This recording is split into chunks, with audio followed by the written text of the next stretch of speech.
नमस्कार। आज हम लोग इकोनॉमिक्स में एक न्यू टॉपिक मुद्रा के बारे में पढ़ेंगे। तो सबसे पहले इसमें जानते हैं कि मुद्रा होता क्या है।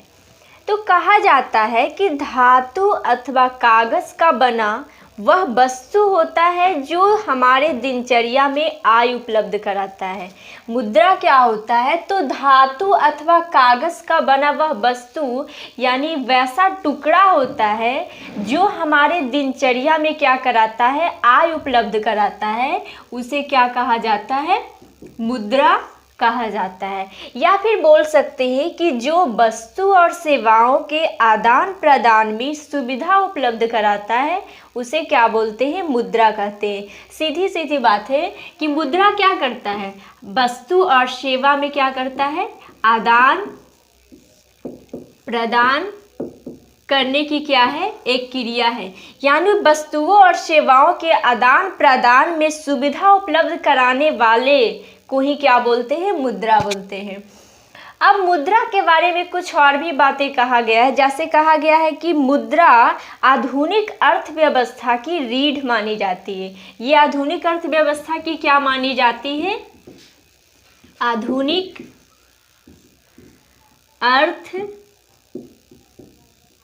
अर्थव्यवस्था का रीढ़ मानी जाती है मुद्रा।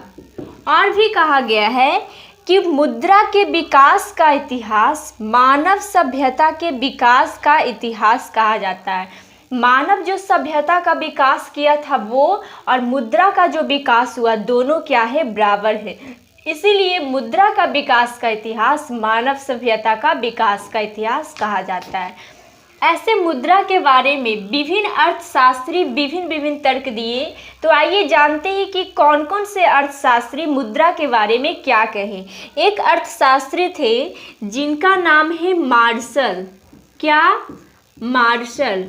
मार्शल को मुद्रा के बारे में क्या कहना? देखिए, मार्शल बोले कि आधुनिक युग की प्रगति का श्रेय मुद्रा को ही। आधुनिक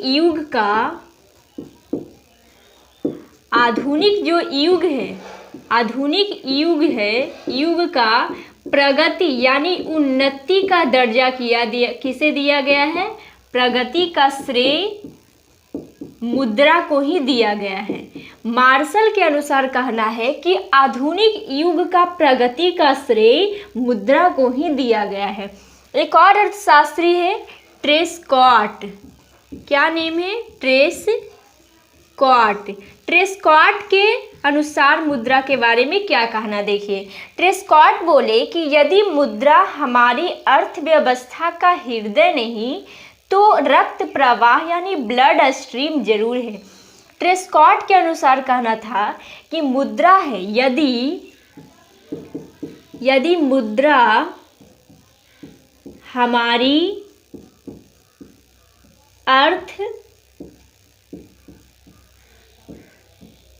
व्यवस्था का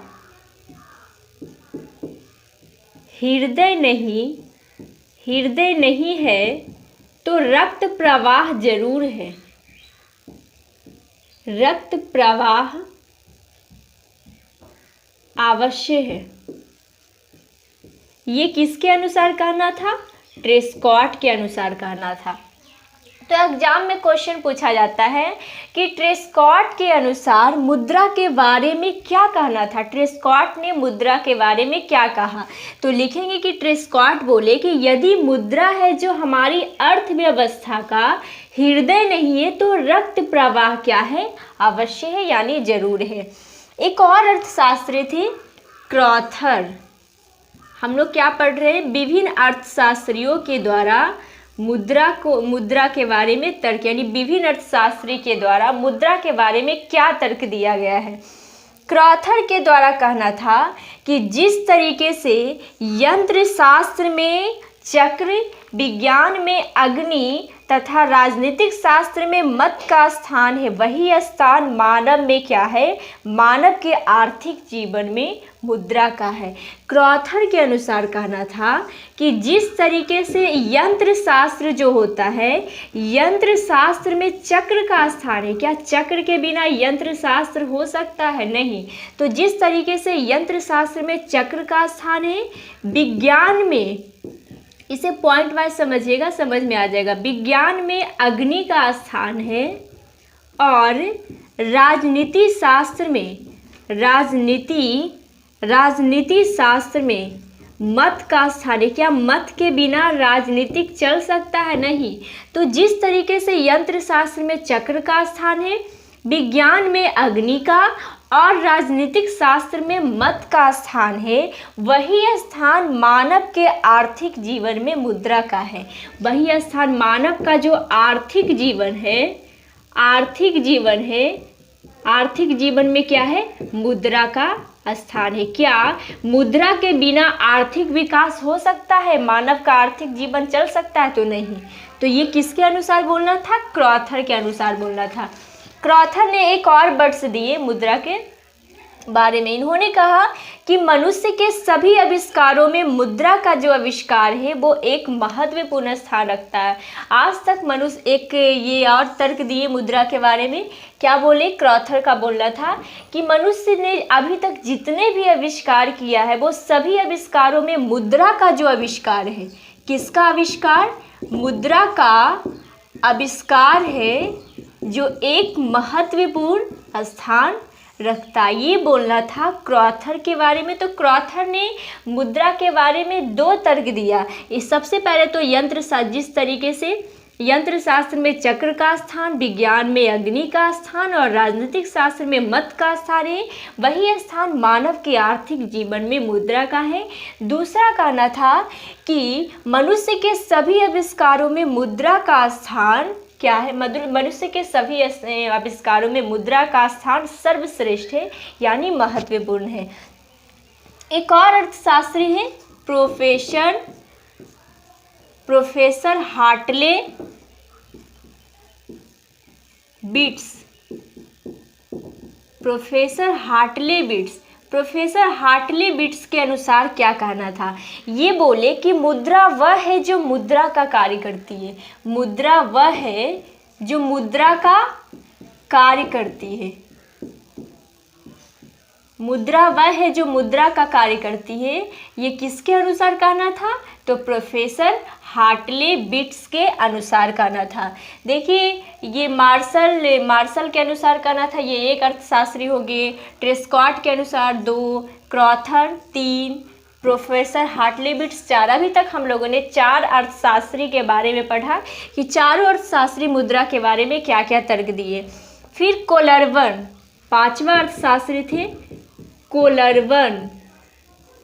कोलरवन के अनुसार मुद्रा के बारे में क्या कहना था? कोलरवन ने कहा कि मुद्रा वह है जो मूल्य का मापक और भुगतान का क्या है? साधन है।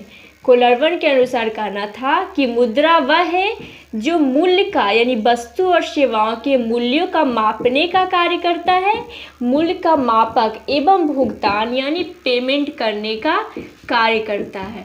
भुगतान करने के क्या है? साधन है।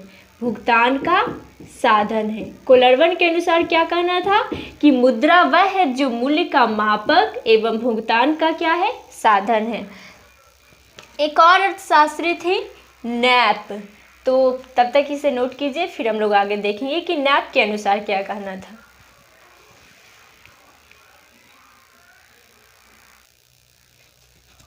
तो देखते हैं कि नैप के अनुसार क्या बोलना था। नैप ने कहा कि कोई भी वस्तु जो राज्य द्वारा मुद्रा घोषित की जाती है वो क्या कहलाती है? मुद्रा कहलाती है। कोई भी वस्तु या फिर जो धातु का बना हो या जो कागज़ का बना हो, वो ऐसी वस्तु जो राज्य के द्वारा मुद्रा घोषित की गई है वो क्या कहलाती है? मुद्रा कहलाती है। नैप के अनुसार कहना था कि कोई भी वस्तु जो राज्य के द्वारा मुद्रा घोषित किया गया है वो क्या कहलाता है? मुद्रा कहलाता है। अब एक सेलिगमैन है। देखिए सेलिगमैन के अनुसार क्या बोलना था। सेलिगमैन बोले कि मुद्रा वह वस्तु है जिसे समान स्वीकृति प्राप्त है। मुद्रा क्या है? तो मुद्रा वह वस्तु है, सेलिगमैन के अनुसार बोलना था कि मुद्रा वह वस्तु है जिसे समान स्वीकृति प्राप्त है। अब देखिए समान स्वीकृति का अर्थ क्या होता है? समान स्वीकृति। समान स्वीकृति का अर्थ होता है कि स्वतंत्र रूप से प्रचलित कोई भी वस्तु जो विनिमय के माध्यम, मूल्य के समान मापक, ऋण के भुगतान का मापदंड तथा संचय के साधन का कार्य करती है, उसे क्या बोलते हैं? समान मापक कहा जाता है। समान मापक का अर्थ देखिए क्या क्या होता है। समान मापक का अर्थ होता है कि स्वतंत्र रूप से प्रचलित कोई भी वस्तु जो किस किस चीज़ों का कार्य करे? विनिमय का माध्यम का, यानी लेन देन का कार्य करे। विनिमय के माध्यम बने, विनिमय का माध्यम, मूल्य के मापक, वस्तु एवं सेवा के मूल्यों का मापने का कार्य करे। मूल्य के मापक तथा ऋण के भुगतान करने का, ऋण के भुगतान, ऋण के भुगतान करने का, ऋण के भुगतान करने का मापदंड हो सके। मापदंड, मापदंड का कार्य करे तथा संचय के साधन यानी जमा करने का साधन बन सके। संचय का साधन के रूप में कार्य करती है, वो क्या कहलाती है? मुद्रा कहलाती है। यानी जो सेलिगमैन के अनुसार बोलना था कि मुद्रा वह है जिसे समान स्वीकृति प्राप्त है, कहने का तात्पर्य है कि ये जो कोई भी स्वतंत्र रूप से प्रचलित वैसी वस्तु जो विनिमय के माध्यम का कार्य करे, लेन देन का, मूल्य के मापक का कार्य करे, ऋण के भुगतान का मापदंड बन सके तथा संचय के साधन के रूप में काम करती है, वो क्या कहलाती है? मुद्रा कहलाती है। ये किसके अनुसार बोलना था? सेलिगमैन के अनुसार बोलना था। अब हम लोग जानेंगे कि विश्व की मुद्राएं क्या है। विश्व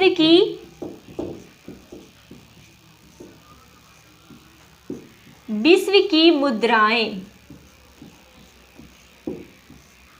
विश्व की मुद्राएं, तब तक आप लोग इसे नोट कीजिए।